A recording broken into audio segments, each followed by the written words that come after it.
mengenal yang kita melalui dunia maya. Baik.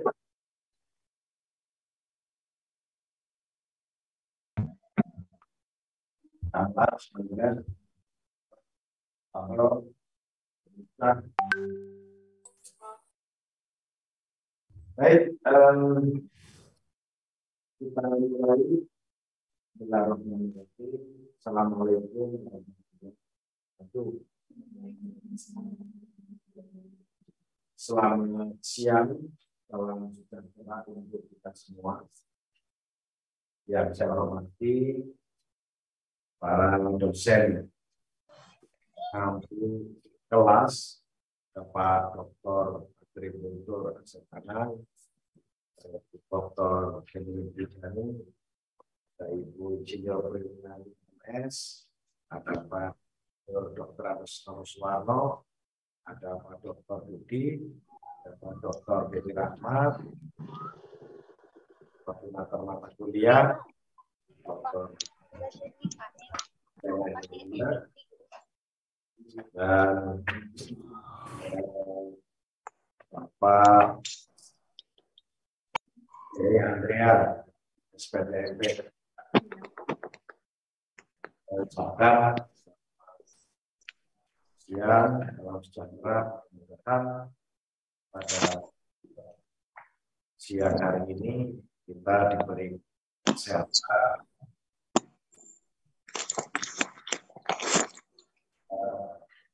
Kita tolong pada mahasiswa untuk diambil dulu ya.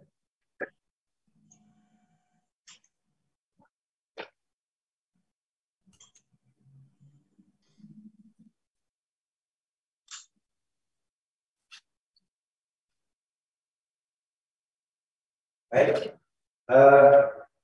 pada pertemuan yang kedua ini seharusnya yang mengisi Pak Dr. Agrikultur Asetanang, hanya karena beliau sakit, mudah-mudahan cepat sembuh ya, sehingga hari ini diganti oleh saya. Beliaunya perkenalkan yang di ruangan ini sepertinya baru kenal ya. Nama saya Johar Arifin. Saya Kepala Laboratorium Ternak dan Biometrika di Ilmu Peternakan, Fakultas Peternakan Unpad. Saya kira itu saja cukup perkenalan ya, karena materi kita ada dua. Yang pertama membahas tentang sejarah, yang kedua membahas tentang praktikum. Nah, saya biasanya kalau di depan kamera itu agak kikuk ya, jangan ditonton, beda dengan duduk. Oleh karena itu izinkan kalau saya agak nervous untuk dimaklumi. Dan pada latihan jadi bintang film, Mas Johar.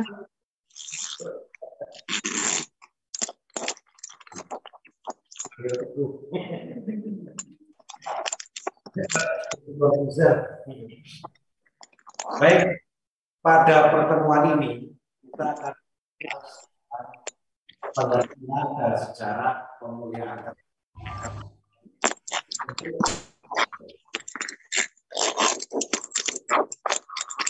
Mohon diambil dulu ya. Oke. Pemulihan tanah itu aplikasi dari ilmu genetik. Ya. Maka disebutnya dengan ilmu animal.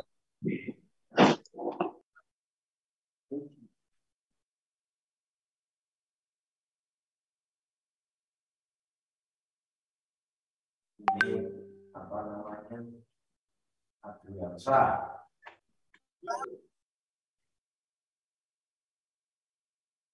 Nah, dari peternakan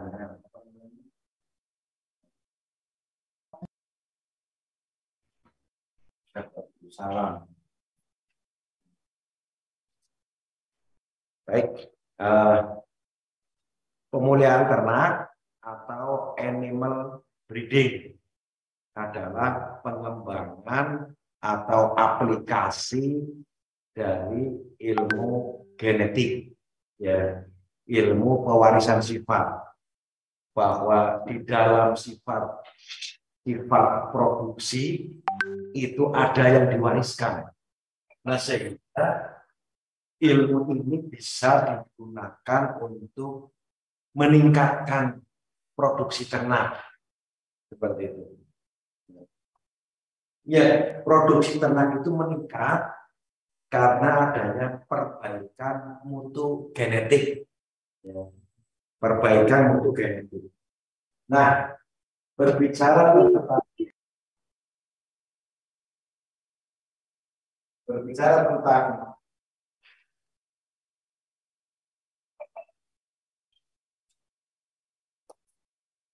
performa, ya, performa atau karakteristik produksi dari ternak itu merupakan hasil akumulasi antara pengaruh genetik dan pengaruh lingkungan. Nah, ini performa. Nah, kemudian ada interaksi genetik dan lingkungan. Oleh karena itu, interaksi genetik lingkungan itu bisa memberikan kontrol bahwa pada lingkungan itu belum tentu gen tersebut menunjukkan penampilannya. Ya. Misalnya gen produksi susu, gen produksi daging, gen produksi telur, gen produksi wool, dan sebagainya. Nah, ini pengaruh genetik dan lingkungan itu ada untuk kode P, yaitu performance, karakteristik produktivitas. Ya. Nah, saudara-saudara, kita akan lanjut. Lingkungan itu merupakan faktor yang berada di luar gen. Dia mempengaruhi banyak, ya, terhadap kondisi performa dari suatu ternak. Contohnya apa? Pakan, ya, iklim, kemudian manajemen. Pakan, iklim, manajemen itu mempengaruhi performa. Pakannya jelek, kurus. Iklimnya buruk, kurus. Manajemennya semrawut, bubar, gitu ya. Nah, oleh karena itu berbagai pakan, iklim, dan manajemen tadi ketika masuk ke dalam mesin genetik, dia akan menunjukkan performa melalui kerja-kerja genetik seperti protein, enzim, hormon yang itu disintesis di dalam material genetik yang kita kenal dengan DNA. Ya, kalau bingung saya kasih contoh. Ya, misalnya pada ayam ada protein yang top asam aminonya, namanya misalnya metionin, lisin. Itu sangat penting. Ketika dia masuk ke dalam gen, masuk ke dalam tubuh ternak, kemudian dia berinteraksi dengan gen. Kebetulan ternak ayam ras petelur yang top, ya, maka lisin itu akan terserap dengan baik sehingga menghasilkan produksi telur. Tapi walaupun lisinnya gede, kualitas lisinnya top, proteinnya harganya mahal dalam bahan pakan, masuk ke dalam ayam kampung, ya telurnya segitu, nggak akan berubah menjadi seperti telur ayam ras telur. Nah, itu yang paham ya, ya. Oleh karena itu, kalau kita ambil contoh kalian darah Sunda, darah Sunda juga versi. Ya. Darah Padang, darah Sunda dikenal dengan bangsa Indonesia. Iklimnya disesuaikan dengan iklim Eropa. Kalian dibawa ke Jerman 10 tahun. Yang pulang berubah jadi Indonesia. Tidak berubah jadi Indonesia. Gitu ya. Nah, kemudian manajemen apalagi sikap atau perilaku atau treatment terhadap populasi itu ya. Pada manusia juga sama, perilakunya buruk, walaupun makanannya bagus, iklimnya bagus, perilakunya buruk ya buruk. Apalagi pada ternak sama. Maka manajemen itu penting. Contohnya manajemen apa? Yang ada di sini dulu, nanti yang ada di Zoom nanti juga saya tanya. Contohnya apa? Ya, tata laksana pemberian pakan, tata laksana pencegahan, tata laksana perkandaan dan sebagainya. Itu adalah bagian dari manajemen. Ya. Nah, itu akan berinteraksi dengan genetiknya sehingga nanti menghasilkan performa. Ada orang bule yang datang ke Indonesia makan tiap hari timbel terus, kurus dia, kurus. Juga ada makan roti seperti 1 kilo per hari, nggak akan tinggi seperti bule, gitu ya. Nah ini interaksi.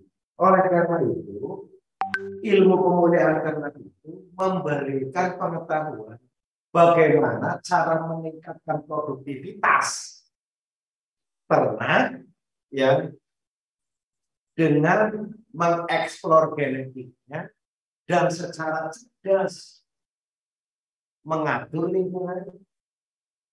Maka kegiatan yang dilakukan itu adalah sama dari zaman dulu sampai sekarang, kegiatan pemulihan ternak itu sama. Ya.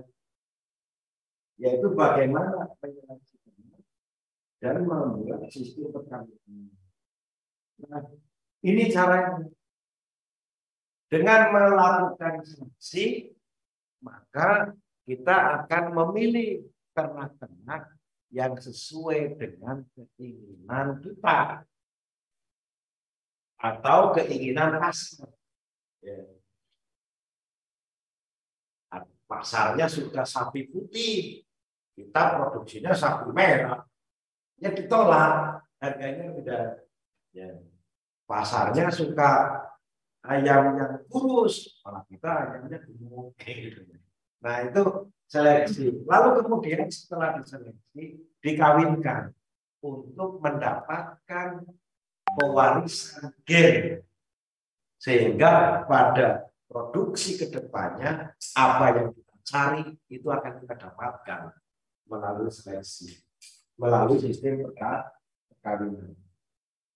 Oke, Bapak dan Ibu serta saudara-saudara sekalian, seleksi dari kita masuk ke dalam sejarah, ya sejarah pemulihan ternak. Pemulihan ternak itu sebetulnya sudah dimulai sejak peradaban manusia. Dulu manusia itu berburu dan meramu, ya domba dibunuh, dibakar, dimakan. Seiring perkembangan peradaban dari berburu meramu menjadi domestikasi. Mendomestikasi ternak itu apa? Yang tadinya liar dipilih yang mau beradaptasi dengan kehidupan manusia, mau hidup bareng. Ya, dari ribuan banteng misalnya yang lari, ada 1-2 ekor yang dipilih. Kenapa? Dia itu lemah gemulai, mau diatur, mau ditreatment, mau hidup bareng, dan mau disembelih. Gitu. Nah, mau dikawinkan. Nah, itu domestikasi. Kegiatannya melalui apa? Seleksi. Itu seleksi termasuk dalam kategori alamiah. Karena belum ada ilmunya. Sehingga seleksinya masih alam. Bagaimana manusia itu berkomunikasi dengan alam sehingga menghasilkan suatu intuisi, ya dalam bahasa khawatir, untuk melakukan suatu kegiatan yang diharapkan memperbaiki kehidupan yang akan datang. Ya, nah seleksi alam berikutnya adalah seleksi alam. Karena itu memang di dalam perubahan iklim global, ya dari peradaban ke peradaban berikutnya, itu akan terbentuk ternak-ternak yang adaptif terhadap perubahan iklim. Nah, yang adaptif inilah ternak yang terseleksi. Makanya dulu kalau kita lihat, ya, saudara bisa ke Sumedang. Di Sumedang baru ditemukan gajah, ya, zaman purba. Kemudian apalagi saya lupa ya, sapi zaman purba. Nah dulu itu seperti itu hewannya. Lalu terjadi perubahan. Ini maka ternak-ternak yang bertahan terhadap perubahan itu adalah ternak yang adaptif. Adaptivitas ternak terhadap perubahan global itu dipengaruhi oleh gen melalui mutasi-mutasi yang berjalan dalam perkembangan peradaban ternak itu, lalu kemudian diwariskan pada keturunannya. Sehingga kalau saudara lihat di dalam kitab Bible, juga kitab Al-Quran, ya, itu Nabi Adam, ya, itu tingginya 60 diro atau sekitar 40 meter tingginya. Nabi Adam tingginya 40 meter atau 60 diro. Satu diro itu segini. Itu 40 meter, kurang lebih ya setinggi tower simpati. Tapi kenapa jadinya kalian cuma 150, 60, 170 itu udah hebat. Senti 1,7, 1,6 itu udah hebat. Nah ini terjadi karena seleksi alam. Bagaimana manusia itu tetap ada beradaptasi dengan perubahan alam. Ya, kebutuhan oksigen semakin banyak, suplai oksigen semakin sedikit, daya dukung untuk makanan semakin sedikit, maka tambah kecil, tambah kecil, tambah kecil. Tapi kepalanya tambah gede, tambah mikir. Nanti mengecil lagi, karena nggak usah mikir sekarang. Tinggal googling selesai. Nah, lalu kemudian kekuatan adaptasi inilah yang tidak. Seleksi alam itu terus terjadi. Nah, lalu kemudian ada seleksi alam sifat budaya. Dia tidak melakukan seleksi secara keilmuan, tetapi budaya menghendaki itu. Contohnya apa? Domba Garut itu nggak ada seleksi secara keilmuan. Ya orang Sunda itu bilangnya gini, pokok nama hari ngatanduk lean, gayor, hebat, lalu diambil untuk dijadikan ilmu. Atau di Madura, sapi pono untuk kegiatan kecantikan atau karapan sapi. Itu tidak melalui ilmu, ya, tetapi melalui proses sosial. Nah, saudara-saudara, ini ada apa lagi? Zoom, while and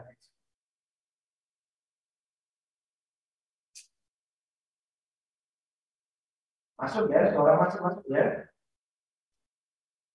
Nah, kemudian di dalam revolusi industri sekitar tahun 1700 pertengahan itu terjadi perubahan besar-besaran. Dunia ilmu pengetahuan masuk ke dalam aplikasi teknologi. Dikenal dengan revolusi industri pertama. Peternakan masuk dalam bagian ini. Siapa tokohnya? Robert Bakewell. Ini melakukan kegiatan pemuliaan pada kuda. Ya, beliau itu melakukan perkawinan saudara, inbreeding, atau melakukan perkawinan line breeding. Ini ada pejantan, kawin dulu, tapi anaknya kawinkan dengan pejantan, anaknya kawinkan dengan pejantan. Terus line breeding, sehingga mendapatkan proporsi kemiripan yang tinggi dengan bapak. Kayak gitu ya, line breeding. Nah, ini namanya seleksi buatan, dilakukan dengan ilmu pengetahuan dan teknologi. Robert Bakewell itu berhasil melakukan kegiatan pemulihan sehingga bisa menemukan atau menciptakan dari kegiatan pemulihan yang beliau lakukan, antara lain kuda Shire. Silakan nanti di download bentuknya seperti apa. Ya, domba Leicester. Silakan di download bentuknya seperti apa. Sapi Longhorn. Silakan di download. Ini adalah ternak-ternak hasil dari implementasi ilmu pengetahuan dalam kegiatan revolusi industri di dunia peternakan. Nah, lalu kemudian sepertinya zoomnya mati ya? Enggak ya? Zoomnya.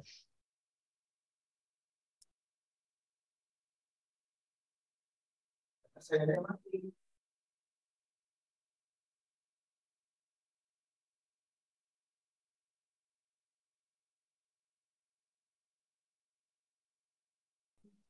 Kayaknya mati ya? Enggak ya?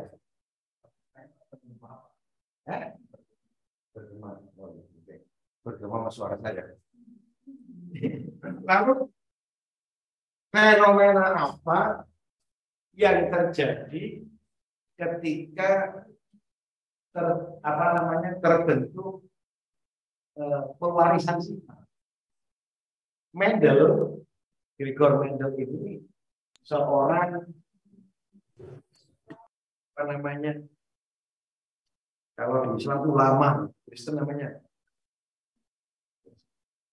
pastor, seorang pastor Katolik yang tinggal di gereja, kemudian dia melakukan penelitian. Beliau ahli matematika juga, ya. Selain ahli dalam Alkitab di agamanya, juga ahli matematika.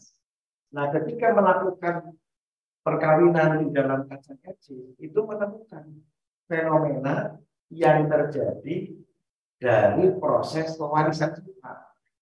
Ada dua sifat yang berbeda. Ya, sifat A dimiliki induk, dalam hal ini putih, sifat B dimiliki oleh jantan, dalam hal ini serbuk sari, karena pada kacang. Begitu kawin sifat A dan sifat B, fenomenanya macam-macam. Ada yang sifat A mendominasi sifat B, ada yang sifat B mendominasi sifat A, atau ada yang tidak ada dominasi tapi kodominan di antara sifat A dan sifat B. Nah, ini fenomena ini apa namanya? Namanya pewarisan sifat. Nah, teori pewarisan sifat yang kita dalam buku Mendel ini, kemarin saudara waktu semester 1 ya, sudah di semester 2 ya, sudah dijelaskan apa itu teori Mendel, hukum Mendel 1, hukum segregasi, dan teori Mendel 2, hukum asortasi. Masih ingat ya? Nah, hukum segregasi dan hukum asortasi juga berlaku pada ternak. Karena baik tumbuhan maupun hewan memiliki material genetik yang diwariskan kepada keturunannya. Paham ya? Nah, ini Mendel menjadi bapak genetik di dunia. Seperti itu. Nah, lalu berikutnya adalah simbol green rice. Ini bersama dengan Fisher dan Helden adalah teori genetika populasi. Kalau Mendel itu kan satu-satu. Kamu tahu sendiri. Keriting lalu ya ternyata keriting. Jadi keriting mendominasi dulu. Kamu dulu ya? Iya. Tapi ternyata setelah berpoligami ini, ya anak-anaknya bukan keriting, juga bukan lurus, tapi terurai terguling-guling. Kayak gini ya. Nggak tahu bahasa rambutnya apa. Bergelombang antara keriting tidak lurus. Berarti di antaranya. Berarti kamu mendominasi sifat keriting terhadap ini dan berpoligami.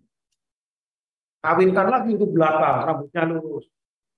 Ya, dengan yang lurus. Loh kok anaknya keriting? Bapaknya yang mana? Sebetulnya. Nah ternyata lurusnya kamu itu bukan homozigot, tetapi heterozigot karena sifat keriting itu terdominasi oleh sifat lurus, maka kardinal genetiknya lurus. Begitu kawin dengan yang lurus, itu muncul keritingnya sebagai resesif. Bisa jadi, bisa. Nah, bagaimana? Nah, ini menjadi populasi. Ya, sifat yang akan dihitung hanya dua, yaitu keriting apa lurus. Ya, tapi dalam tingkat populasi nanti muncul persentase yang lurus berapa persen, yang terurai terguling-guling berapa persen, yang kritik berapa persen. Nah, lalu bagaimana kalau yang lurus tadi diseleksi?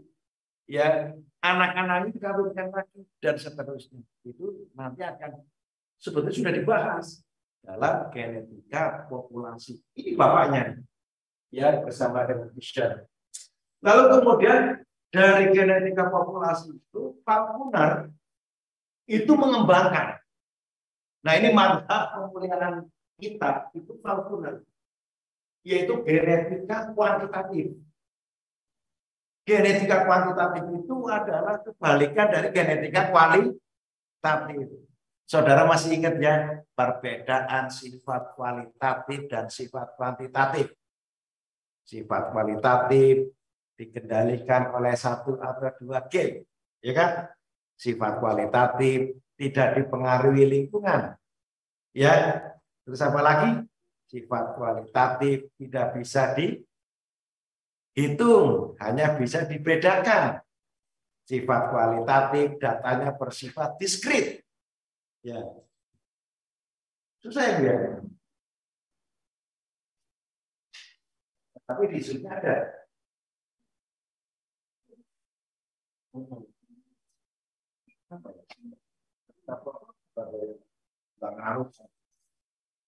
Malah kayak patung gitu saya bisa. Nggak kaku gitu. Saudara-saudara, Bapak Ibu yang saya hormati. Lalu kemudian sifat kuantitatif katanya bersifat kontinu. Masih ingat ya? Dipengaruhi oleh lingkungan. Kemudian dikendalikan oleh banyak masalah. Apa? Dihitung secara kontinu, terdapat satuan. Ya. Nah ini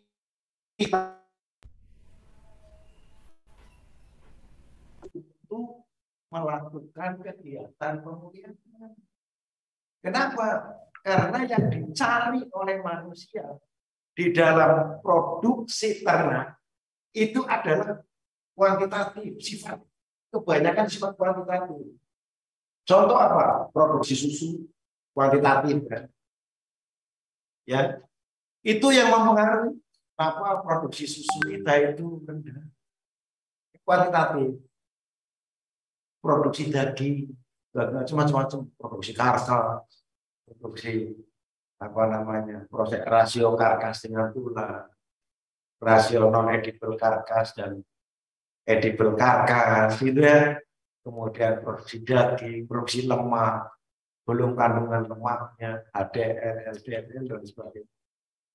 Semakin maju peradaban, keinginan produksi ternak semakin rumit. Telur, ya kalau mahasiswa asal telur yang penting murah. Tapi nanti kalau kalian udah jadi pejabat, harus yang omega 3 karena itu kolesterolnya itu HDL bukan LDL. Itu begitu. Begitu nyari omega 3 mahal. Telur omega 3 udah mahal. Contohnya semua sifat yang terkait dengan produksi ternak, ya, bukan semua ya, mayoritas karakter untuk produksi ternak adalah kuantitatif. Jarang yang kualitatif. Ada nggak yang kualitatif? Sedikit. Tadi tahun 2009 orang Jawa Barat khususnya Bandung, kalau kurban milihnya yang putih, bukan yang merah.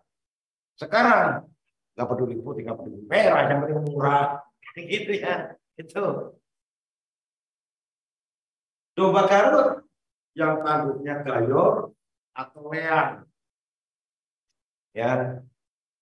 Kemudian apalagi macam-macam itu kualitatif, ya.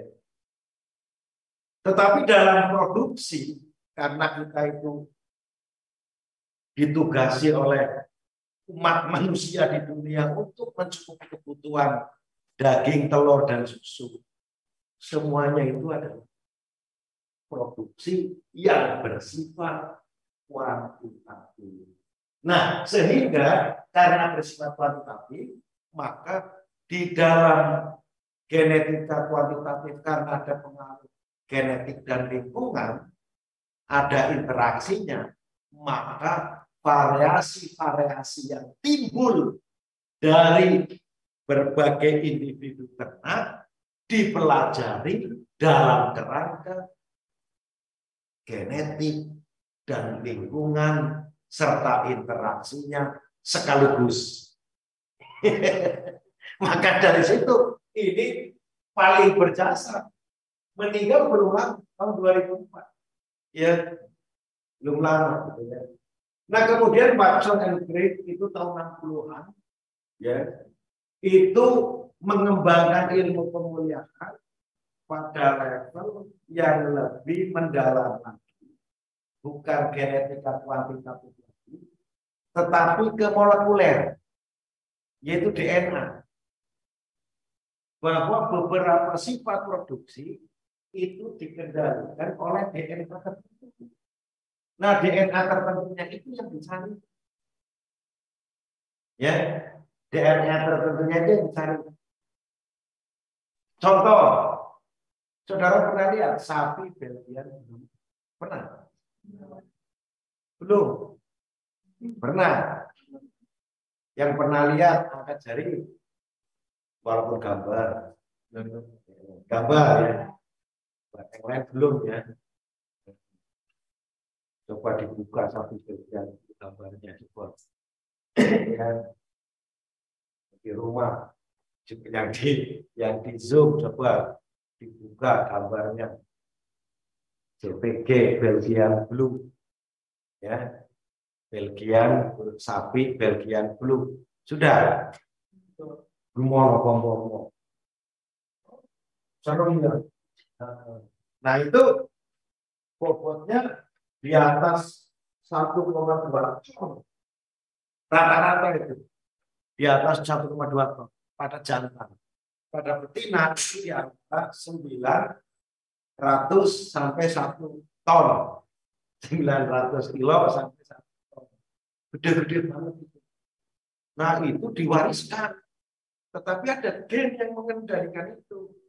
Namanya myostatin, MSTM pada delesi 11. Ya, itu ada kodenya. Maka bagaimana pewarisan tersebut bersifat dominan terhadap miostatin yang lain itu dimulai lewat cell engine, sehingga diharapkan lebih mudah, lebih cepat. Kalau misalnya kita ingin memproduksi ternak, ya kita ingin melakukan seleksi dan ingin melihat hasil dari seleksi, ya lalu yang akan kita ambil data produksinya itu produksi susu atau produksi daging, kan nunggu buntingnya ada berapa bulan, buntingnya sapi berapa bulan? Oh.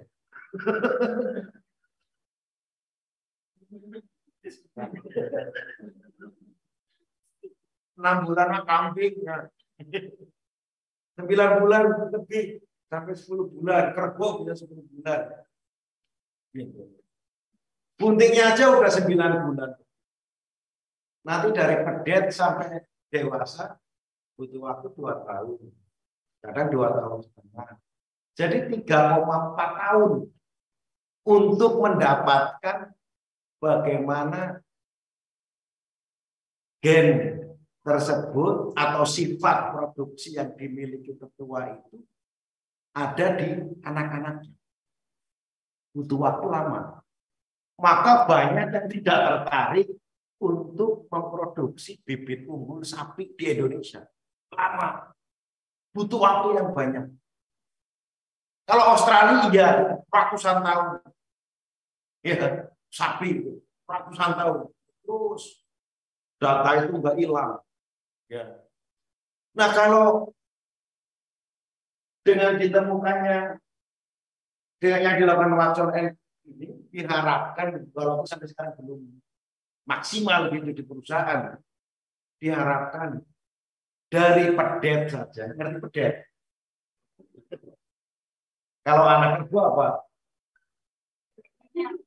Kalau anak domba dari pedet saja baru lahir sudah bisa diseleksi berdasarkan gen yang membutuhkan otot-otot seperti itu, bisa.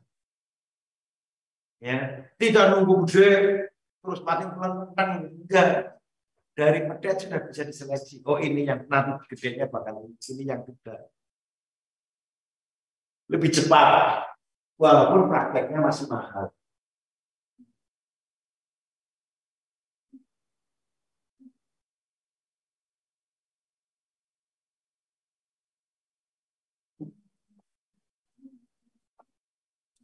Sekarang sudah ada.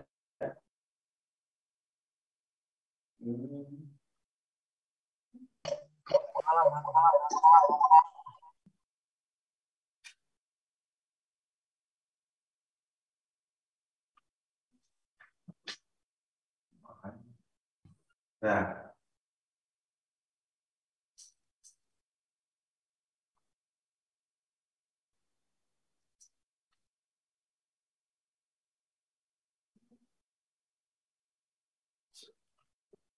yes, gambar saya. Tapi rekaman apa? Slide-nya ada.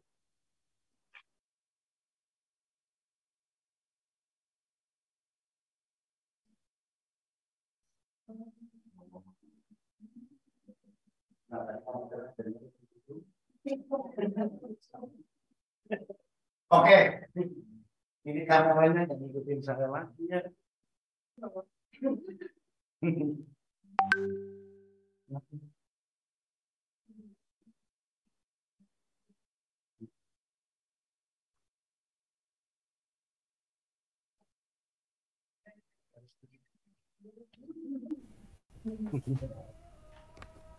Biarin aja nggak apa-apa.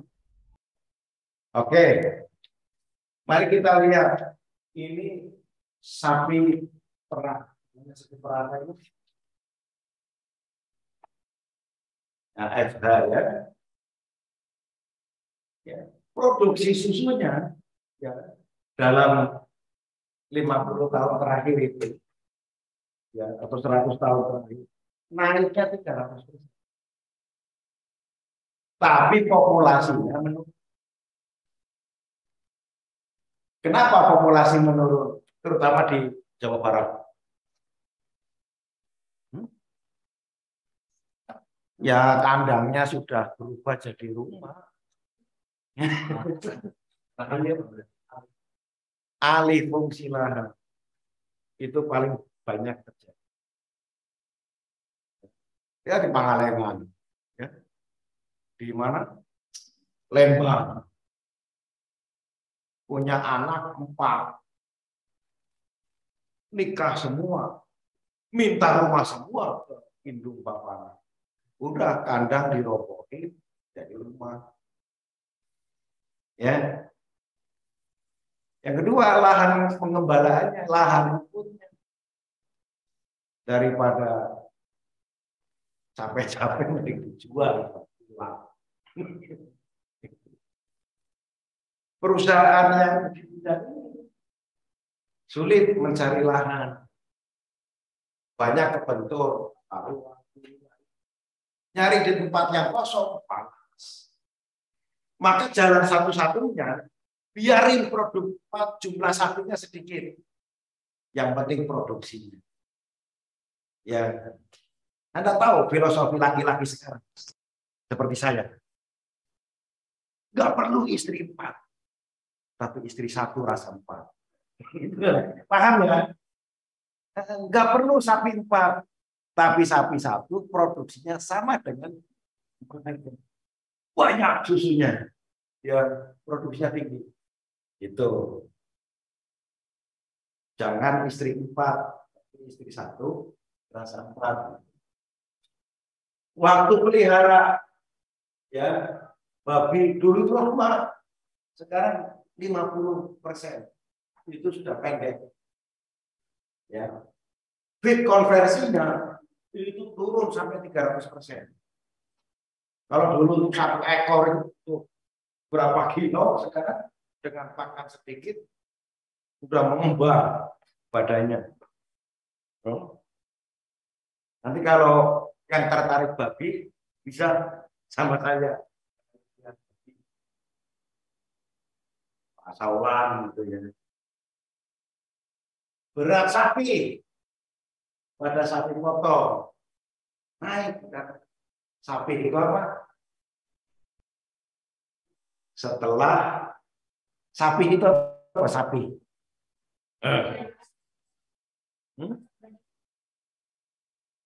Iya, setelah dipisahkan dari induknya bisa meminum. FCR juga turun.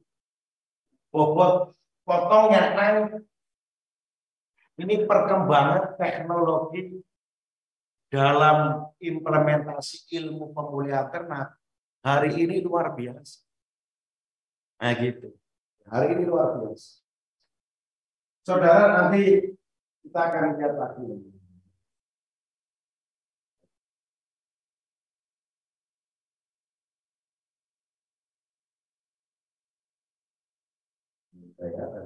Nah ini juga.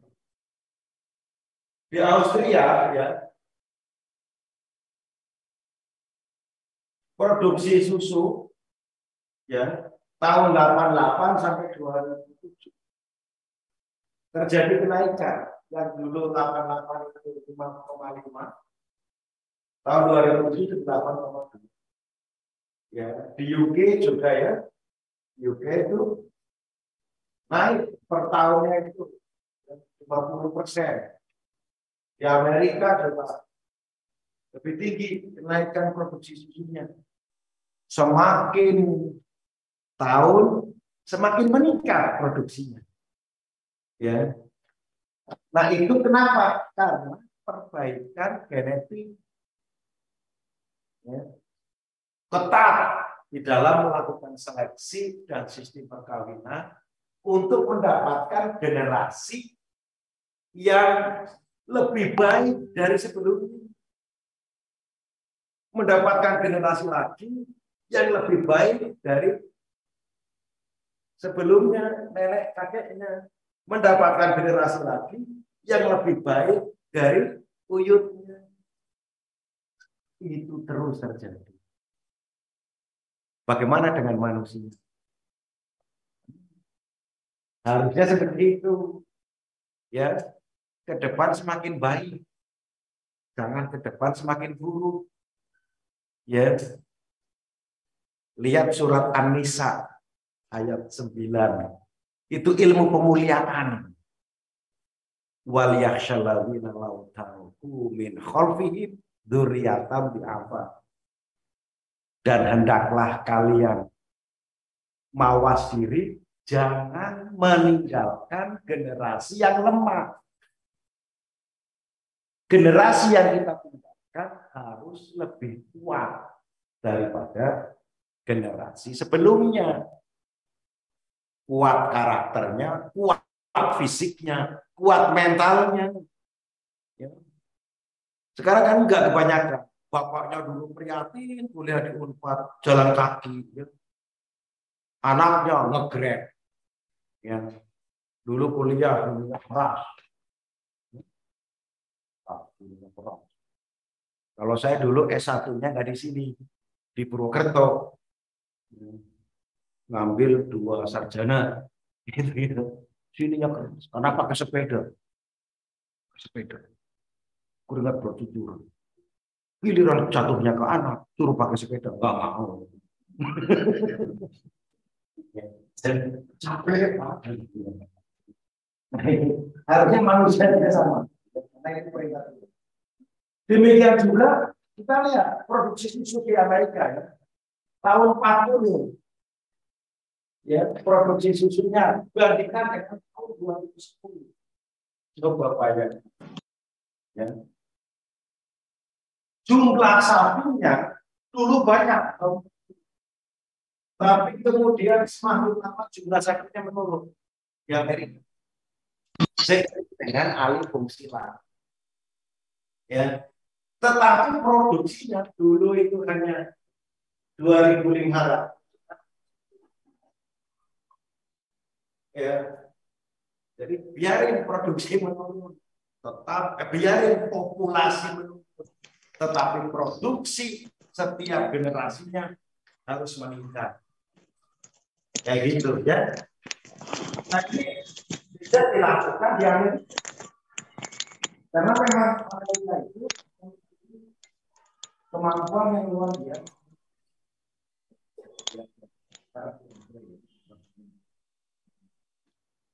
Baik, mari kita lanjutkan. Ayam broiler juga sama. Dulu untuk mendapatkan bobot 1,5 kilo zaman tahun sebelum merdeka membutuhkan waktu lebih dari 3 bulan. Ya, zaman saya kuliah saja itu 40 hari. Kalau 40 hari kita dapat 1,5 kilo. Bobotnya itu dari DOC sampai 40 hari 1,5 kilo. Zaman saya kuliah tahun 93. Sekarang umur 25 hari sudah 1,5 kilo. Jauh. Ke depan bisa jadi seminggu udah gede. Terus meningkat ya performanya dari generasi ke generasi. Nah, ini memang selama 10 tahun ke depan itu diasumsi tidak akan terjadi penurunan hari untuk penambahan sel mencapai 1,5 kilo diprediksi. Dan kemarin kita lihat ya tahun 25, tahun 40, tahun 2000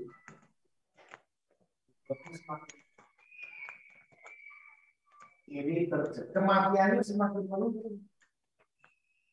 Ya, zaman saya sebelum jadi dosen itu pernah jadi manajer di peternakan.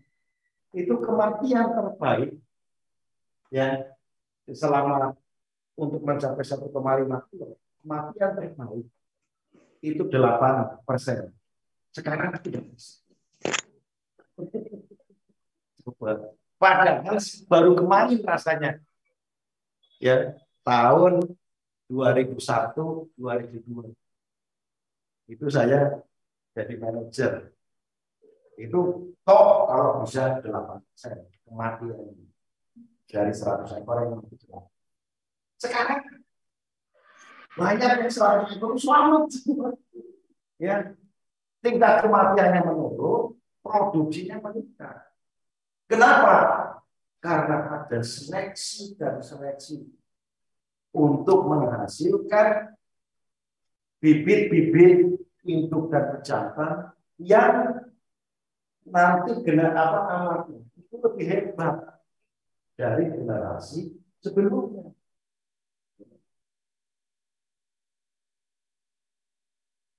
Tahun 2050 diprediksi hanya butuh waktu 9 hari untuk waktu pokoknya SDM-nya 1. Kalau sudah begini, orang rame-rame punya ya, peliharaan yang serupakan ini saja sudah bisa punya istri 1 atau 4, gitu kan. Sudah kaya kan itu kan. Serupakan ini saja cukup.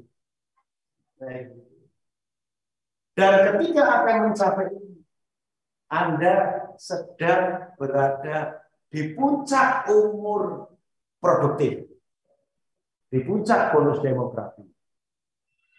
Ya, maka Anda akan memenangkan itu atau tidak? Silakan. Renungkan. Kalau seorang penakluk mengambil peran,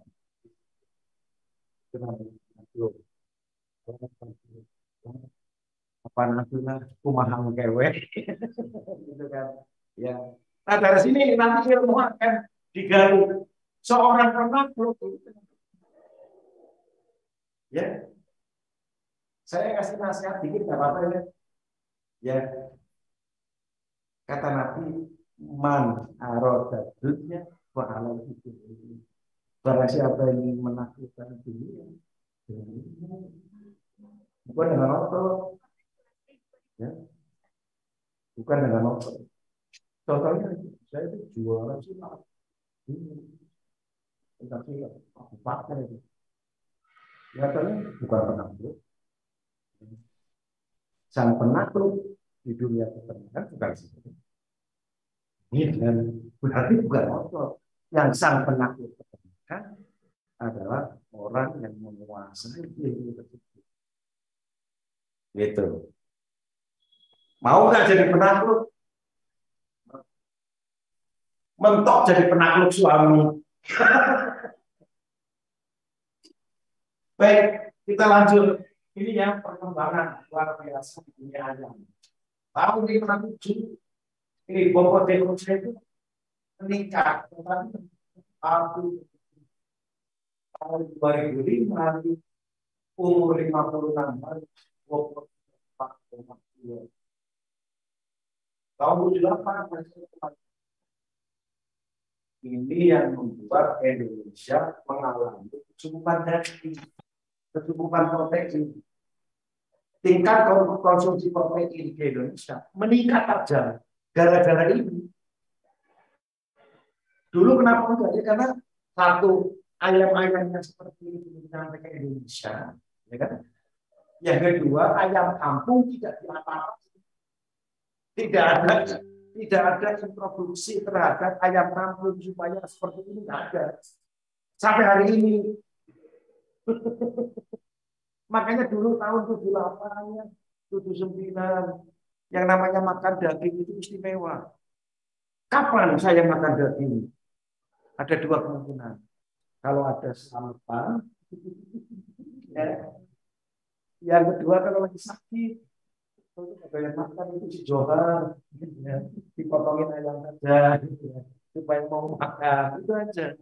Makanya kalau pengen makan ayam, nunggu sakit dulu.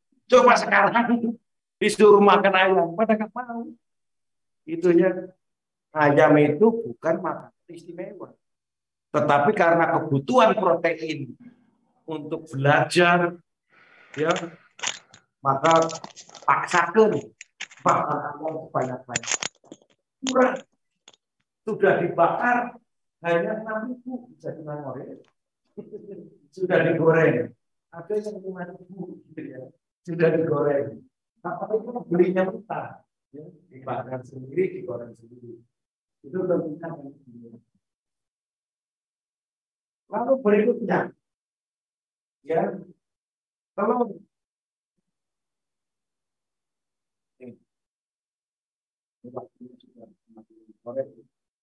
terlalu api-api saya ini. Ajar, ya. Nah, pada ayam petelur ini memang lebih lambat dibanding dengan broiler. Kenapa? Karena terbatas pada sifat biologisnya. Kalau produksi daging, pengaruh genetiknya kuat.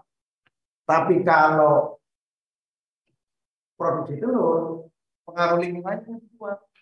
Nah, kemampuan mewariskan suatu sifat namanya heritabilitas. Nanti akan diterangkan. Nah, heritabilitas pada bobot itu tinggi. Tapi pada produksi telur itu sedang. Karena sedang, maka peran faktor lingkungan sangat besar. Orang memproduksi telur banyak bisa. Kuatkan saja metil, lisin, metionin, tritofan. Golongan asam amino. Harganya mahal. Karena semuanya dari daging-dagingan, apa itu ikan, apa itu kerang. Tapi apakah produksi telurnya seimbang? Nah, kondisi ini yang membuat perjalanan produksi telur itu lebih lambat dibandingkan dengan broiler. Tetapi kalau kita lihat perkembangannya, coba, ya, kenaikan produksi telur itu selalu meningkat. Kalau saudara lihat nih, tapi ini masalah dari riset tahun 1945,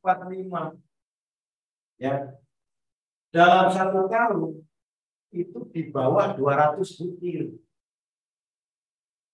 ayam ras, bukan beras, ayam ras. Tahun 2005 di atas 300. Jadi hampir bertelur. Kelasnya bisa 5 atau 4. Berarti kelas liburnya. Apa mungkin enggak kalau ayam itu bertelur terus nggak ada kelas? Tidak ada jeda setiap hari telur terus. Mungkin dilakukan pemulihan. Sehingga dalam 1 tahun 365 butir. Hari ini masih 300 butir. 305, 306, 310 untuk ayam ras. Ya, ke depan bisa. Dengan apa? Dengan pemulihan. Tapi ada loh, sarjana. Ini ayam sehari bertelur 3 kali. Ya, sangat mungkin ya. Ayam bertelur sehari 3 kali. Ya, sifat fisiologisnya ya. Sifat fisiologis dari ayam. Tuh, supaya kalau 350 di tahun 2025 ayam itu di angka 350 butir per tahun. Dari pengusaha mana yang makanya di kampung saya itu asli dari Pemalang, Jawa Tengah. Medok banget. Susah. Mau ngomongnya nggak medok susah.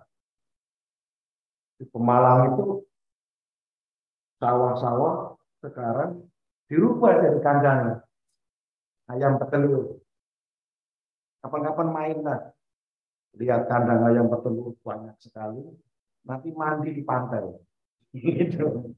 Ya, mandi di pantai. Kalau sore, ya, sambil menikmati sunset. Nah, sunrise-nya itu di sungai. Sungainya bening, Gunung Slamet. Jadi itu ayam petelur. Ya, 5 tahun, 6 tahun yang lalu itu masih hamparan sawah.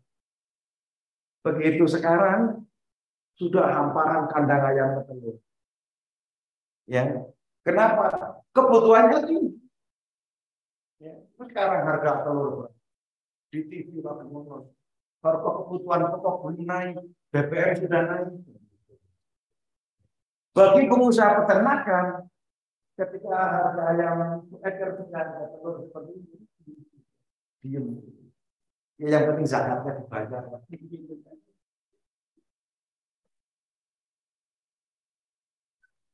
Lalu, nah, pada hakikatnya ketika ini memproduksi ternak, kuncinya kan memproduksi bibit. Bibit yang bagus, maka anaknya akan bagus. Ya, bibit yang bagus, anaknya akan bagus. Gitu. Ya. Tangkihul marhati li arba'ati asyata ihdahuma linasabiha. Itu yang ngomong bukan saya. Nabi Muhammad. Pilihlah pasangannya karena pertama. Salah satunya karena bibitnya. Ya, karena bibit yang bagus. Makanya kalau nanti ada cowok datang, jangan main terima aja. Pertama tanya dulu, IP kamu berapa? Paham? Ya, IPK-nya 2,4. Mundur. Nanti kalau sudah 3,5 baru. Ternyata semester berikutnya datang. Sudah 3,5. Tanya lagi, TOEFL-nya berapa? Masih di bawah 400. Mundur. Jadi menyeleksi bibit yang bagus. Jangan asal terima saja. Bukan pengalaman pribadi. Ya, jadi bibit itu menjadi penting. Maka dari itu, ya, ini ya, parent stock. Nah, di dalam memproduksi parent itu artinya orang tuanya, induk dan pejantan, parent stock. Di dalam kelas-kelas untuk menghasilkan bibit, ada namanya grand, great grand, ada parent, gitu ya, ada final. Nah, di dalam memproduksi parent stock itu bisa autoseleksi. Autoseleksi itu pokoknya kalau beginilah itu mana yang jantan mana yang kita kelihatan. Nah, ini sifat kualitatif bisa masuk di dalam rekomendasi kegiatan seleksi. Kalau jantan yang putih, kalau betina yang coklat bisa. Kenapa? Karena ketika baru netes, yang mana yang jantan mana yang betina bingung. Sementara konsumen milih saya yang betina saja. Kenapa? Ya karena memang yang telur mau buat telur. Saya yang jantan, kenapa? Ingin produksi ayam telur jantan. Permintaannya tinggi. Terutama saya lupa namanya. Ampera, satu lagi apa itu? Ya, rumah makan di Bandung.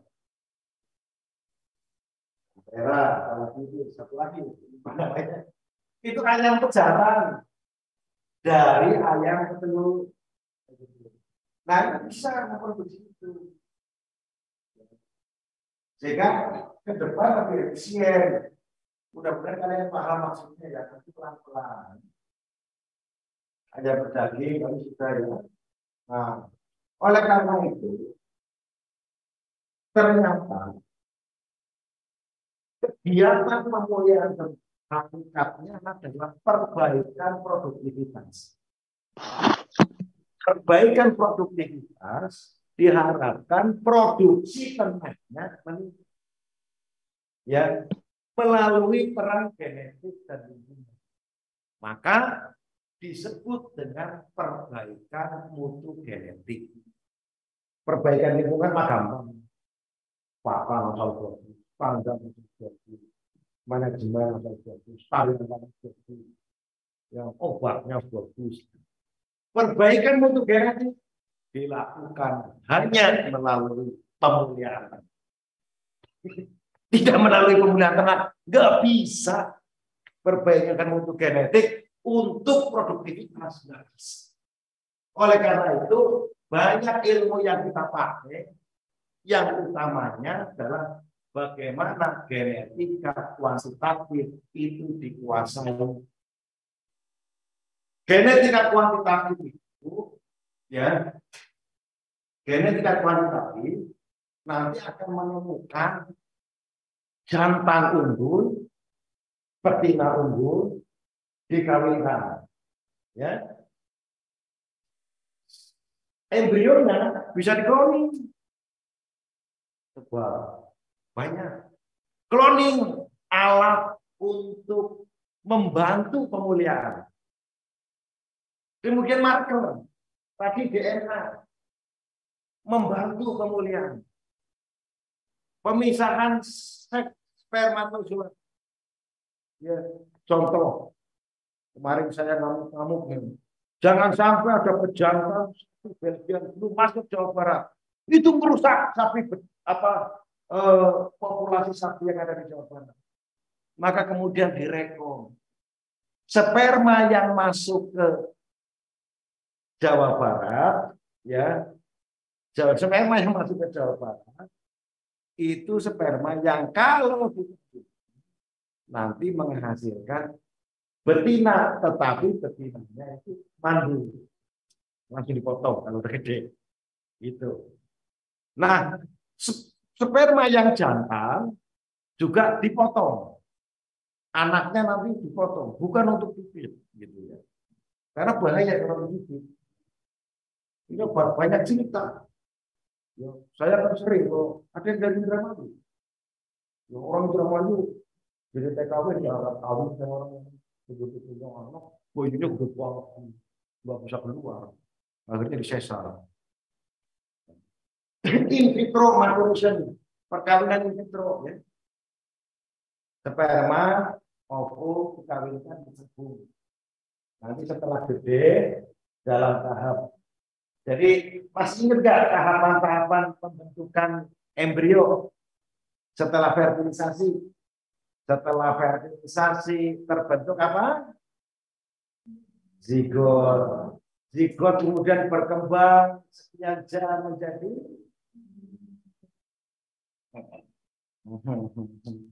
morula.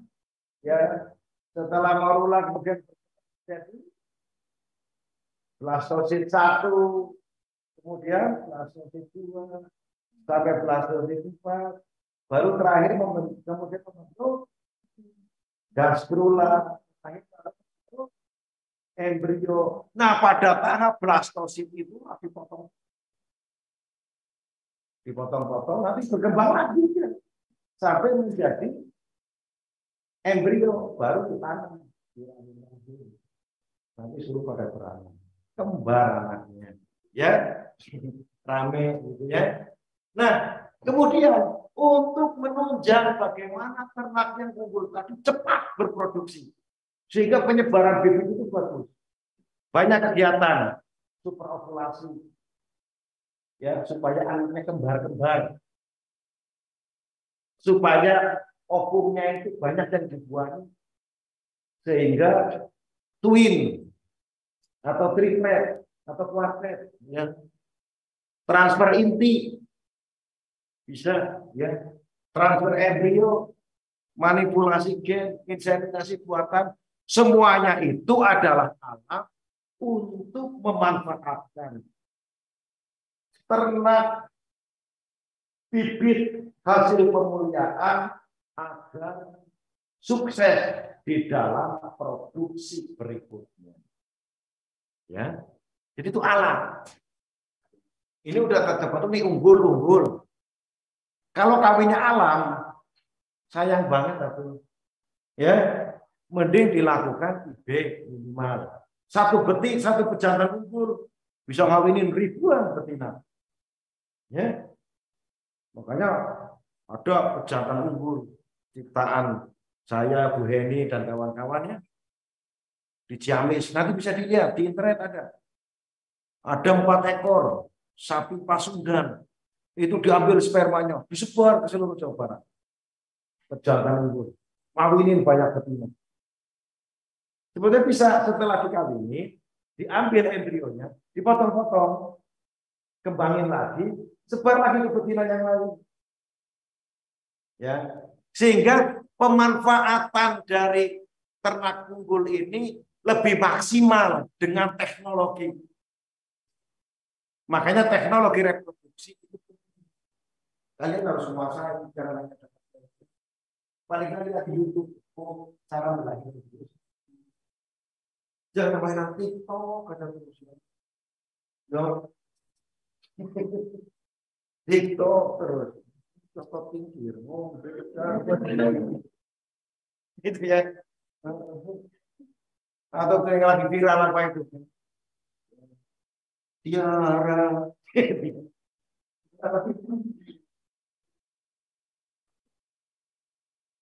Jangan main TikTok terus ya. Sekarang iya ada teknologi. Teknologi supaya kita itu termotivasi untuk menguasai ini. Nah, di Indonesia gara-gara main TikTok ya. Begitu lihat dosen itu takut. Bagaimana ilmu mau ditransfer? Lihat saya ngeri. Hitam itu serem gitu ya. Akhirnya mending cari hiburan. Nah, kalian harus bersenang-senang dengan ilmu supaya tidak seperti ini di Indonesia. Produktivitas dan ayam kampung untuk mencapai 1,5 kilogram butuh waktu 4 bulan. Ya, sapi Pasundan untuk mencapai berat hanya 300 kilo itu butuh waktu sampai 3 tahun, 4 tahun. Sapi PO, kemudian telur ayam kampung, puyuh, bebek itu ada itik Tegal, itik Magelang, itik Mojosari, itik Cihate, itik Pajajaran, itik sana tuh Kalimantan namanya, ya macam-macam lah, ya rupanya macam-macam, ya sapi aja macam-macam, sapi Madura, Madura, Jabret, ya pesisir Bali, Kupang, sekarang ada Bali Makassar, ya. Sapi Postindikus, macam-macam, ada PO, Simpo, Limpo, SO, ya Bravo, ya Bravo, Brahman, PO.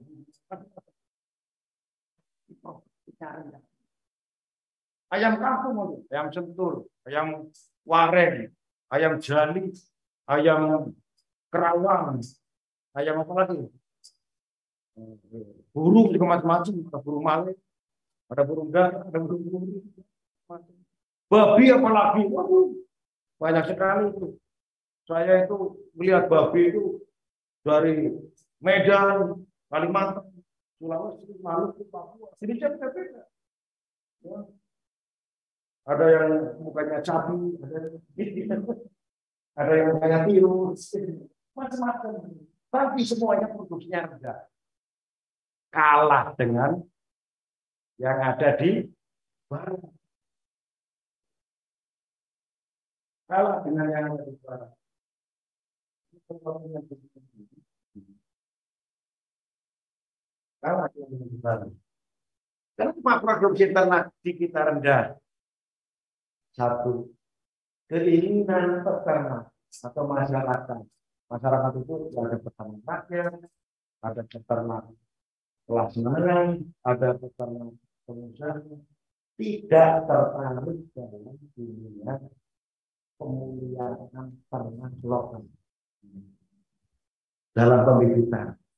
Kalian kalau mau ngambil wilayah itu tidak ada saingannya, tidak ada saingannya, tapi butuh pengorbanan. Ciptakan ayam kampung yang top. Ya, 30 hari 1,2 kilo. Bisa enggak? Kalau bisa dan hasilnya layak, bisa masuk ke restoran atau masuk ke masyarakat untuk produksi ayam kampung top. Kenapa? Karena ayam kampung proteinnya rendah, energinya rendah, tahan penyakit, dagingnya mahal. Ayam broiler satu potong tadi pagi saya makan itu 6.000. Ya, sudah dibakar sama bakulnya, dibakar sama penjual. Ya, di sini Kalimantan. Ya, dan dimakan sama nasinya separuh. Ya. Nanti pulang dari sini ada yang ngajak traktir ayam kampung. Ya, ayam kampung di Sukahati. Berapa satunya? 28. Gimana? Satu ekornya kalau ayam broiler harganya itu kurang lebih ya sekitar 45, ya 40 lah, 40.000 ya sekitar. Coba kalau ayam kampung bisa 100.000, 120.000. Tapi perusahaan pemeliharaan ternak tidak tertarik untuk memuliakan ayam kampung. Kenapa tidak tertarik? Kebentur peraturan perundangan bahwa ayam-ayam kampung, ayam lokal atau di Indonesia itu sebaiknya nanti yang bermain harus peternak. Jadi skalanya itu skalanya itu di bawah kalau nggak salah 10 miliar. Nanti saya buka lagi. Ya, kalau jangan itu di bawah itu. Kalau sudah di atas, nggak bisa. Kayak gitu ya. Kerbau juga sama. Dulu kerbau tuh untuk mencapai berat 250, 4 tahun, 5 tahun. Ya. Padahal kebutuhan kerbau tinggi. Gitu. Nah, yang kedua, populasinya rendah. Ya, populasinya rendah. Sapi potong di Jawa Barat, populasinya hanya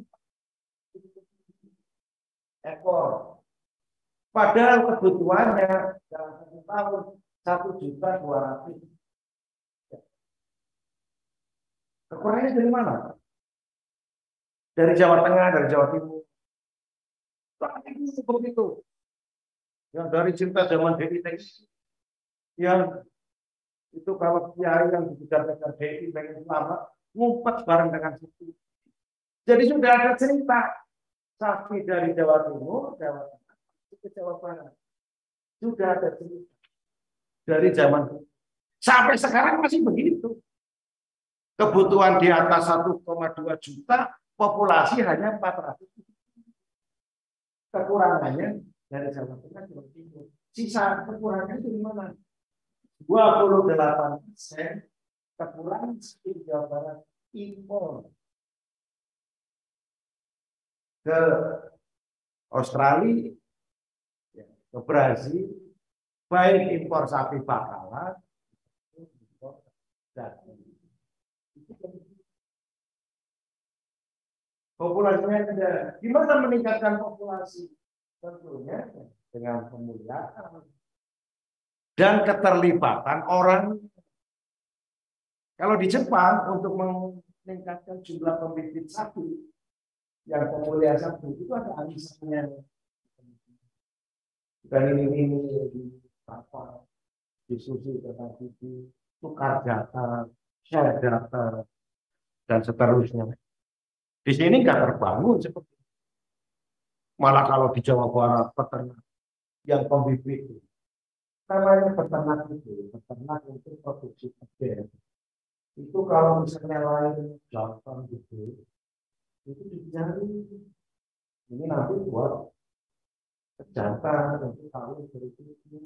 Nah ini enggak, yang gede itu dijual, yang kecil itu nanti panen satu kali panen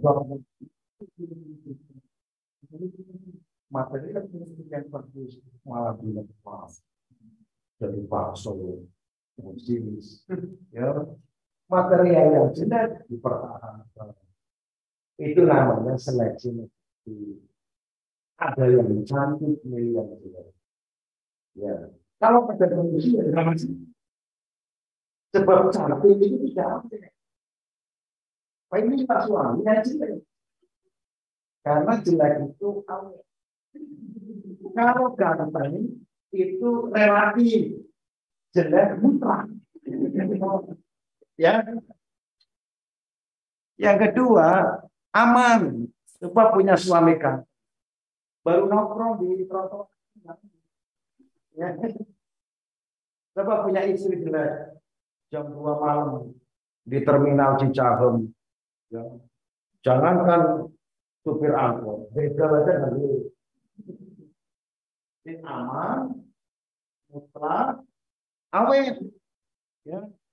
Kalau ganteng cantik, umur 40 lewat itu udah mulai menurun, udah mulai pengayuan, kecil di daerah mata, leher gitu kan. Kalau jelek juga, dari lahir sampai mati jelek. Tidak ada menurun. Populasi rendah. Kenapa populasi rendah?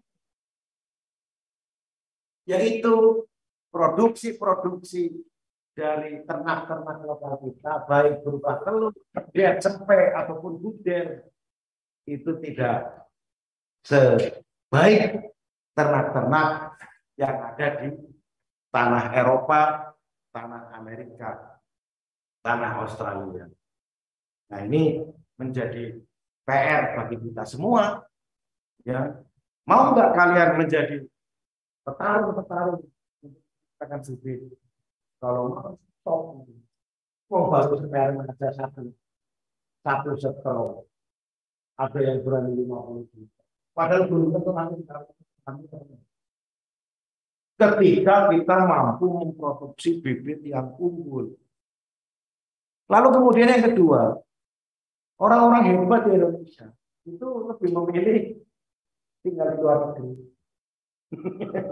Ya, dari sini sampai memproduksi apa bibit-bibit yang baik. Ya. Sepupu saya itu ahli embryo sliding. Itu menggunakan inti sel dari sel somatik. Ya, sel somatik. Tapi di sana, di Australia, padahal yang satunya di sini. Nah, mengapa ternak di Indonesia itu produktivitasnya rendah, populasinya rendah? Ini PR untuk kita semua. Ya, rendah. Maka dari itu pemuliaan ternak selalu menjadi bahan kajian yang pokok dan wajib dalam ilmu produksi ternak, karena yang namanya ternak itu kita ingin menghasilkan bibit yang unggul, produksi yang meningkat, kualitas produksi yang baik, reproduksi yang sempurna, populasi yang meningkat, peternakan lebih ekonomis, pakainya lebih efisien, sehingga pendapatan atau perusahaan itu akan lebih baik. Saya kira itu saja materi sejarah pemulihan tugasnya dalam sehingga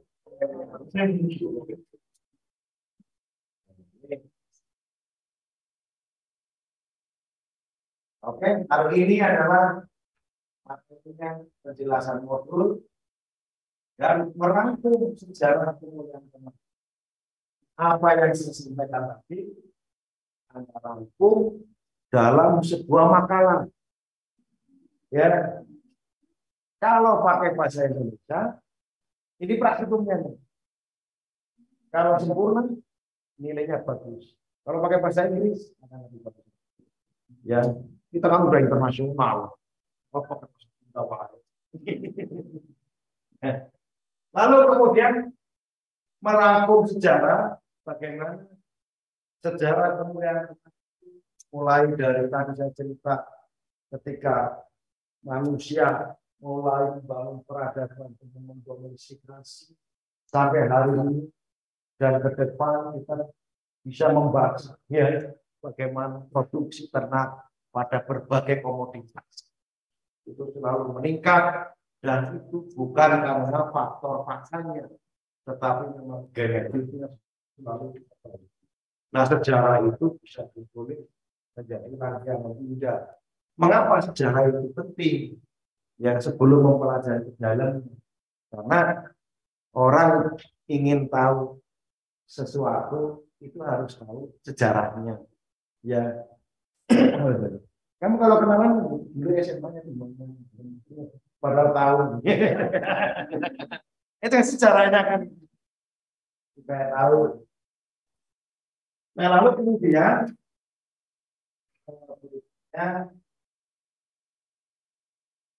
ini saya akan menjelaskan yang di merangkum sejarah. Sumbernya diambil dari berbagai macam sumber, dari jurnal, dari textbook, melalui perpus, atau melalui itu kan sekarang bolong saya diupload di semua segmen yang sudah mulai Jumat tanggal 9. Ini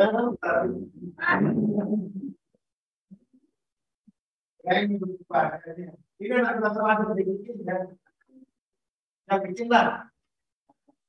Karena itu harus mulai latihan dengan baik. Jadi gara-gara dari itu ya banyak mahasiswa bikin proposal penelitian, tapi kalian tahu depan itu harus kita buat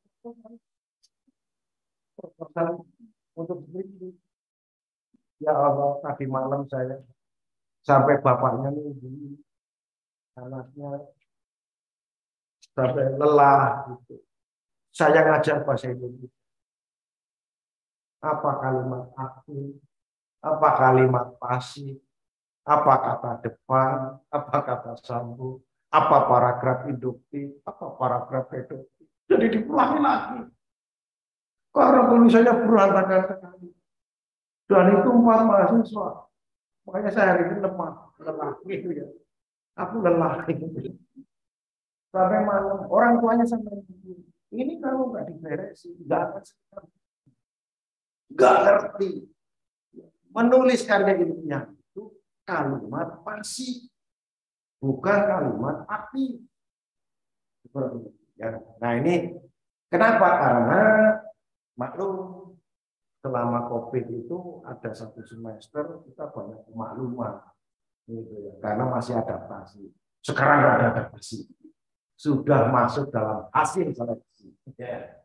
Kan seleksi awal itu adaptasi itu baru ternak terseleksi dan sudah teradaptasi dengan lingkungan baru. Anda sudah tahu ya, gali, rangkum, menggunakan sumber yang baik, tulisan yang baik, upload, nanti akan dinilai oleh dosen masing-masing sebagai nilai praktikum ya. Gambarannya udah saya kira itu saja praktikum kali ini ya. Masih ada waktu, ini sekarang jam 2 lewat. Ini praktikum itu sebetulnya mulai jam 3 sampai jam 4. Artinya masih banyak waktu. Ke perpus juga bisa, browsing juga bisa, ya. Berbagai sumber dirangkai menjadi makalah yang indah, ya, dalam apa namanya tugas ini. Jangan menunggu besok karena ini masih jamnya. Tetapi secara hybrid pertemuan ini akan saya tutup, dilanjutkan dengan praktikum mengerjakan rangkuman atau tadi makalah tentang sejarah. Ya, dalam bentuk makalah. Ditulis, diketik boleh lah. Nanti kan ketahuan kalau copy paste apa itu kan ketahuan. Dulu dosen nggak tahu, sama-sama buta. Sekarang ketahuan. Mana yang copy paste? Yang penting Anda baca, resapi, tulis. Tulisannya juga nggak apa-apa. Lebih bagus, lebih orisinil. Gitu ya. Lebih orisinil. Terus di scan, dikirim. Nanti akan dinilai oleh dosen. Masih ada waktu, silahkan browsing atau mau ke perpus juga boleh. Saya bantu ada buku ilmu pemulihan ternak. Banyak sekali di perpus. Salah satunya itu ya. Tapi banyak yang bagus-bagus. Itu mah yang praktisnya ya. Buat D3 itu. Ya, ini nggak apa-apa lah. Yang penting ada buku. Daripada enggak sama sekali. Ya, ada sebagai ke perpus, ada ilmu pemulihan ternak. Ada peningkatan mutu genetik ternak, ada genetika kuantitatif, ada pemulihan ternak di lapangan, masih banyak lagi. Ya, silakan bisa di cari atau di browsing pakai e-book juga bagus. Manfaatkan jaringan yang ada di Unpad untuk kesuksesan kalian. Unpad bayar miliaran setiap bulan ya untuk melayani mahasiswa supaya internetnya bisa dinikmati oleh mahasiswa untuk ilmu, bukan untuk TikTok ya. Karena itu memanfaatkan sebaik-baiknya. Jangan pulang dulu, tetapi pertemuan ini akan saya akhiri. Mohon maaf yang sebesar-besarnya. Saya sampaikan terima kasih Bapak dan Ibu dosen kelas A, B, C, D, E, F yang telah aktif bersama kami menjalankan kuliah dan praktikum pada hari ini. Mohon maaf yang sebesar-besarnya apabila ada kekurangan di sana sini. Mohon maaf. Assalamualaikum, selamat siang untuk kita semua. Salam sejahtera.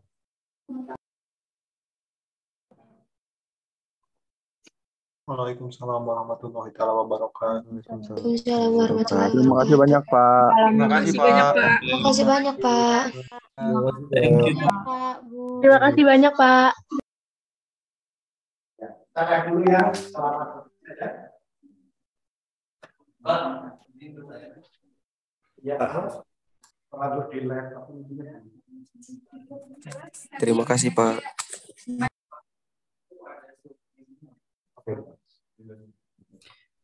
Pak, Bu, maaf izin bertanya. Ini untuk yang online, apakah ada sesi tanya jawab atau tidak ya?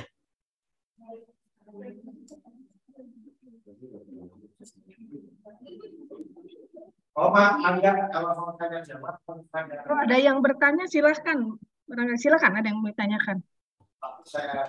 Baik, Bu, saya izin bertanya. Ini langsung aja, Bu. Nah, baik, terima kasih atas kesempatannya. Saya Azhar Abdul Aziz dari kelas E, izin bertanya, Bu. Kan berdasarkan berita yang saya baca bulan Maret kemarin, itu Indonesia masih harus mengimpor telur ayam dari Jerman, US, dan lain-lain. Ini kan menunjukkan bahwa permintaan telur di Indonesia tinggi ya. Tapi tahun lalu itu ada berita juga seorang peternak ayam petelur yang sampai membuang puluhan kilo telurnya ke sawah gitu. Karena harga di pasarnya tuh sangat rendah. Nah, ini penjelasannya gimana ya? Kan harusnya mah berdasarkan hukum permintaan gitu. Kalau permintaannya tinggi tapi penawarannya rendah, harusnya kan harganya jadi tinggi. Tapi kok ini malah bisa sebaliknya gitu, Pak, Bu, mohon penjelasannya.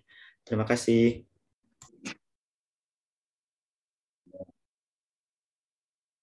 Terima kasih Azhar. Pak Johar? Ya, siap. Ya, mangga. Oke, terima kasih. Telur kita masih banyak impor untuk telur-telur tertentu. Misalnya telur SNF. Kita nggak bisa produksi,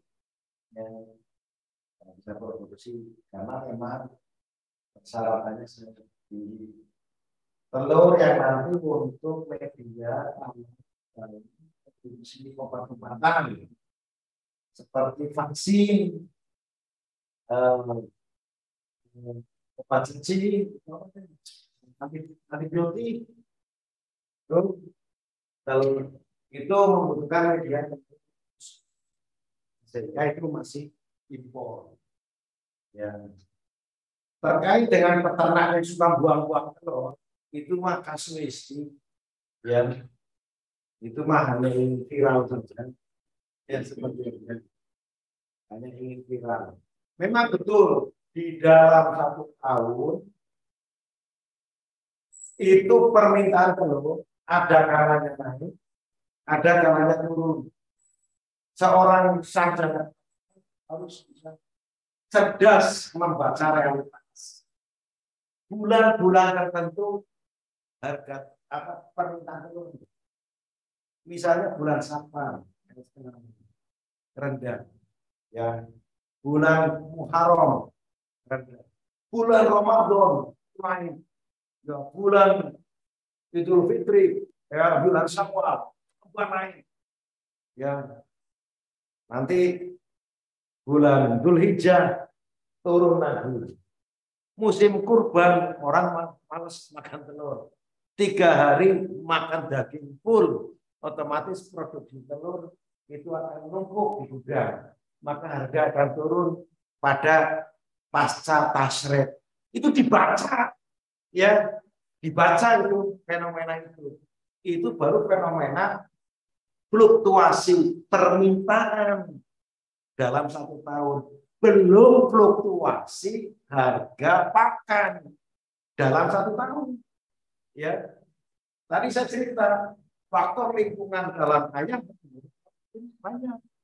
Ya, metin, lisin, ya, metironin, lisin, ya, triptofan, apalagi itu merupakan asam amino yang high cost. Ya, begitu ada satu komponen harga pakan mengalami kelangkaan, maka yang terjadi adalah kenaikan harga pakan. Dan dalam kondisi permintaan turun, maka yang terjadi peternak mengalami kerugian. Kapan itu terjadi? Cerdas membaca realitas. Nyatanya, kalau misalnya dalam kondisi hari-hari dalam 1 tahun terdapat kondisi resiko, apa ada peternak yang gulung tikar itu massal sampai Indonesia? Enggak ada, ya. Maka dari itu MBKM itu membuka kalian untuk membuka wawasan. Silakan tanya ke peternak yang survive. Saya bisa bantu, ya. Paling mudah itu skala PS itu yang kelasnya middle. Ya, bagaimana dia cerdas membaca realitas. Gitu ya. Dalam kondisi bulan ini bagaimana? Kondisi bulan ini bagaimana? Nah, itu seorang sarjana harus pandai. Lihat internet, ya, di Kementerian Perdagangan, lihat pasar, lihat produksi, lihat bahan baku, itu menjadi pekerjaan mahasiswa. Ya, saya kira cukup itu aja. Baik, terima kasih Pak atas jawabannya. Bapak boleh bertanya, Pak?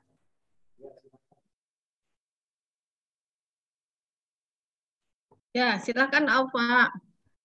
Ibu izin bertanya terkait tugas makalah itu strukturnya sama seperti struktur makalah pada umumnya, kayak ada latar belakang dan lain-lain, atau hanya langsung isi resumnya saja?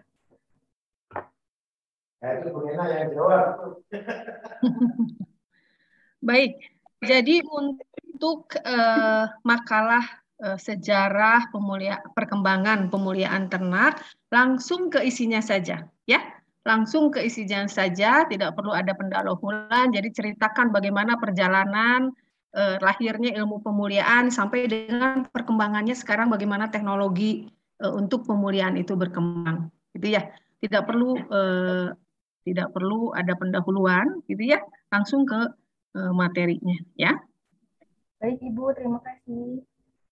Sama-sama. Mungkin tidak ada format khusus ya Bu Nena.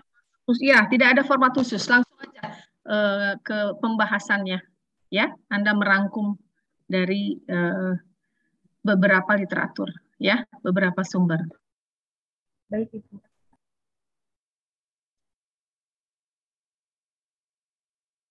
Ya, saya kira cukup atau masih ada lagi? Cukup ya? Oke. Kalau sudah cukup, mungkin Bu Nena mau memberi tambahan. Saya serahkan waktu Bu Nena. Ini kameranya, suara saya ada, tapi ini apa? Saya kira sudah cukup ya Pak Johar untuk hari ini. Tadi modul praktikum barangkali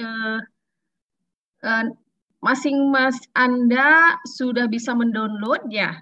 Modul praktikum sudah kami upload di Live Unpad ya. Di situ ada di modul itu ada 4 sub praktikum. 1 minggu depan kita akan mempelajari repeatabilitas, bagaimana menganalisis nilai repeatabilitas, heritabilitas, pola Habsib. Kemudian minggu berikutnya kita akan menganalisis heritabilitas pola regresi dan nilai pemuliaan. Kemudian nanti minggu berikutnya, minggu ke-5 berarti kita akan belajar mengenai seleksi indeks dan simulasi respon seleksi.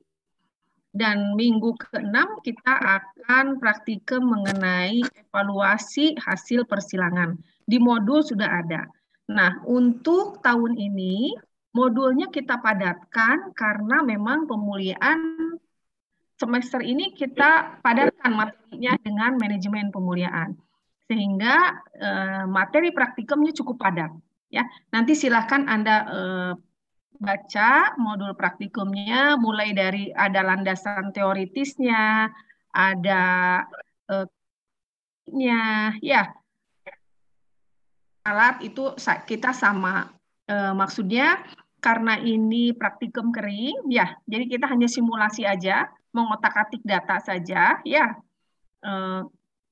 Jadi lokasi tempat itu abaikan saja, nanti langsung ke hasil di pembahasan ya.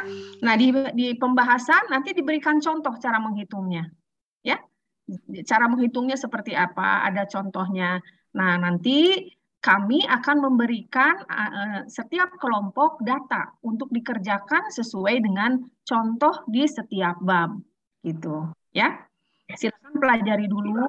Di minggu depan sambil berjalan kami kita diskusikan dengan masing-masing dosen, gitu ya. Kira-kira itu mengenai penjelasan modul praktikum. Jadi Anda nanti silakan baca per babnya, modulnya. Setelah di waktu praktikum ini nanti kita akan memberikan data. Nah, nanti Anda menghitung data ya berdasarkan contoh yang sudah diberikan, nanti sama dosen masing-masing disampaikan. Ya, nanti Anda kerjakan sesuai dengan data yang kita berikan per kelompok, ya. Begitu, kira-kira begitu untuk modul praktikum, ya. Jadi silakan modul praktikum Anda bisa download di masing-masing room Live Unpad-nya, ya, setiap kelas. Silakan pelajari. Kalau ada yang belum paham, nanti minggu depan bisa ditanyakan sama dosen pengampu masing-masing. Kira itu dari saya ya, tambahannya Pak Johar barangkali cukup ya. Terima kasih Pak Johar. Enggak. Iya. Saya kira cukup ya. Selamat mengerjakan hukum dan itu akan kami tutup oleh operator kami. Assalamualaikum warahmatullahi wabarakatuh. Waalaikumsalam warahmatullahi wabarakatuh. Terima kasih Bapak Ibu, izin live. Terima kasih Bapak Ibu.